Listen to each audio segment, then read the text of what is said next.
Seconda domenica di luglio a Rosolina Mare, e se il meteo prometteva incertezza nel pomeriggio, con nuvole e pioggia previste verso le 17, il cuore della località balneare del Delta non ha smesso di battere.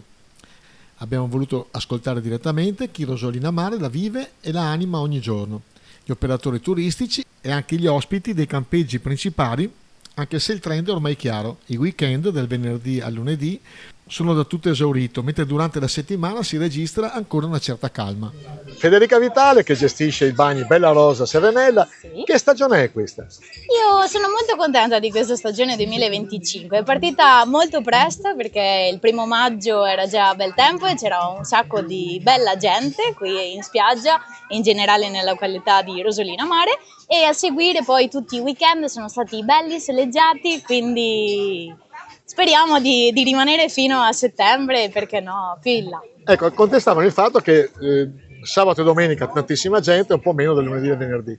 Sì. È un trend confermato? Sì, al momento è ancora tranquilla la situazione infrasettimanale, diamo un po' la colpa alle scuole tra esami vari, perché comunque la località è frequentata per lo più da famiglie, quindi i ragazzi giovani inizieranno ad arrivare da luglio, agosto, e per il momento weekend, venerdì, sabato e domenica, anche lunedì alla grande. Benissimo, Riposato?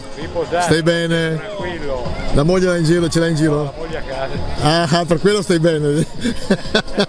Durante un riposo cosa stai leggendo? Patricia Cornwell. Ma è un bel librone lungo, ce la farai entro le vacanze? Sì. Vabbè. Anche il marito sta leggendo, no? No, sta aiutando. Noi stiamo facendo la Bravi. Potere d'acquisto, qualcuno anche, un'altra contestazione che si sta facendo, la gente ha un po' meno soldi da spendere, ne spende meno in maniera diversa. Li spende in maniera diversa, sì, magari si concentra per lo più sui pranzi piuttosto che fare la giornata completa, però in linea di massima siamo su un buon potere d'acquisto, anche perché abbiamo sempre una buona fetta di turismo straniero, quindi Repubblica Ceca, polacchi, tedeschi, austriaci, svizzeri, quindi dai. E spendono. E spendono, e certo, bevono.